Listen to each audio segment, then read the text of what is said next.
নমস্কার, শম্পার রান্নাঘরে আপনাদের সবাইকে স্বাগত। আজকে আমি নিয়ে এসেছি আলু পটলের সম্পূর্ণ নিরামিষ ডালনার রেসিপি। এই জন্য আলু পটল খোসা ছাড়িয়ে ডুমো করে কেটে নিয়েছি। কড়াইতে সর্ষের তেল দিয়ে দিলাম। এইবার আলু পটলগুলো আমি খুব ভালো করে ভেজে নেব। এই ডালনার জন্য নিয়েছি আমি আলু পটল তো নিয়েছি, কাঁচা লঙ্কা স্বাদ মতো, টমেটো একটা নিয়েছি কুচিয়ে, আদা বাটা, জিরে বাটা 1 চামচ করে, লবণ স্বাদ মতো, সর্ষের তেল 2 টেবিল চামচ, 5 ফোড়ন 1/2 চামচ, হলুদ গুঁড়ো 1/2 চামচ, গরম মশলার গুঁড়ো 1/2 চামচ, স্বাদ মতো চিনি, ঘি 1 চামচ আর আন্দাজ মতন জল। আলু আর পটল প্রায় ভাজা হয়ে গেছে। বন্ধুদের কাছে আমার অনুরোধ, সম্পূর্ণ ভিডিওটি দেখবেন, একটু স্কিপ না করে। আর যারা নতুন বন্ধু তারা লাইক কমেন্টের সাথে সাথে একটি সাবস্ক্রাইব অবশ্যই করবেন। আমি আলু পটল ভেজে তুলে নিচ্ছি। তুলে নেওয়া হয়ে গেছে। এইবারে কড়াইতে আমি আর একটু সর্ষের তেল দিয়ে দিচ্ছি, আর 1 টেবিল চামচ। যেহেতু আলু পটল তাই একটু তেল লাগেই, একটু ভেজে তুলে নিতে হয়। 1/2 টিস্পুন আমি 5 ফোড়ন দিয়ে দিলাম আর দুটো তেজপাতা টুকরো করে দেব।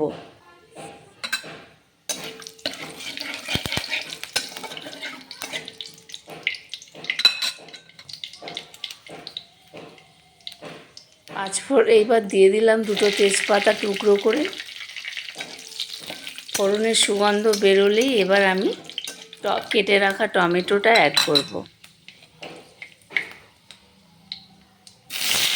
নিয়ে নিলাম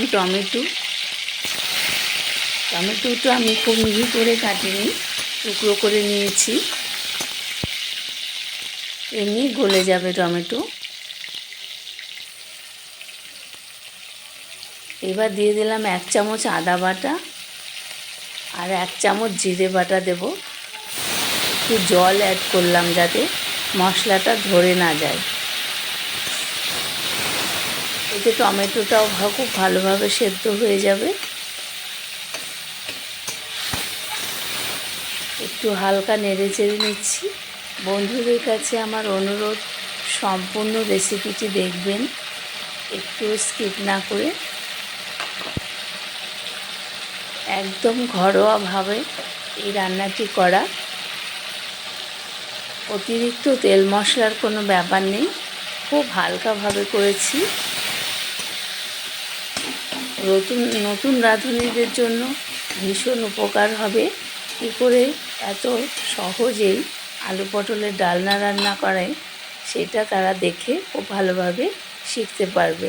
স্বাদ মতো কাঁচা লঙ্কা দিলাম, লঙ্কা, লবণ আর চিনি আপনারা যে যার স্বাদ অনুযায়ী দেবেন। স্বাদ মতো লবণ দিয়ে দিলাম। মশলাটা আগে আমি কষিয়ে নেব।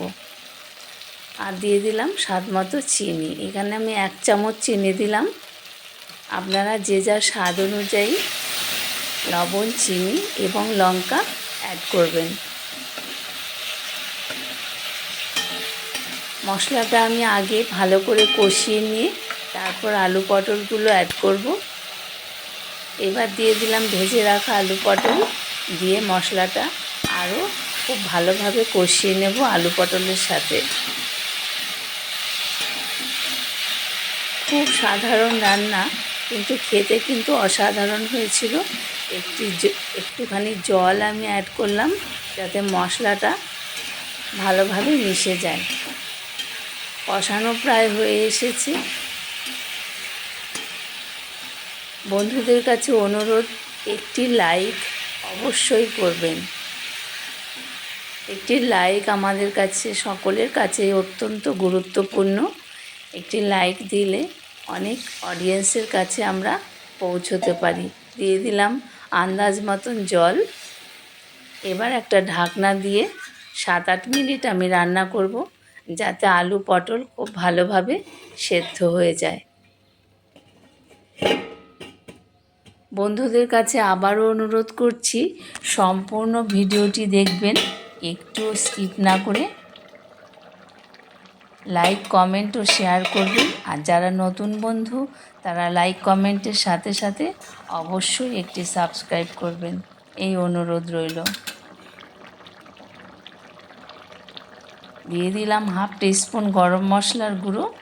আমি গরম মশলার কৌটোর মুখটার মধ্যে করেই দিয়ে দিলাম।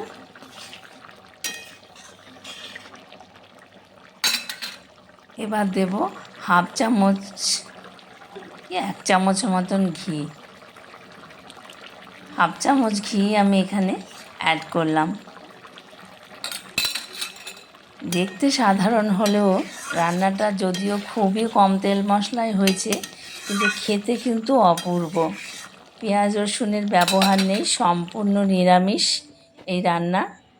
আপনারা বাড়িতে একবার অবশ্যই ট্রাই করবেন। লাইক কমেন্ট ও শেয়ার করবেন। আমি একটা পাত্রে আপনাদের সার্ভ করে দেখাচ্ছি কত সুন্দর হয়েছে কম তেল মশলায় এই রেসিপিটি। একদম সাধারণভাবে কিন্তু অপূর্ব খেতে হয়েছিল। গরম ভাত, রুটি, পরোটা সব কিছুর সঙ্গেই এই রান্নাটি পরিবেশন করা যায়। আপনারা সকলে ভালো থাকবেন, অপেক্ষা করবেন পরের রেসিপির জন্য।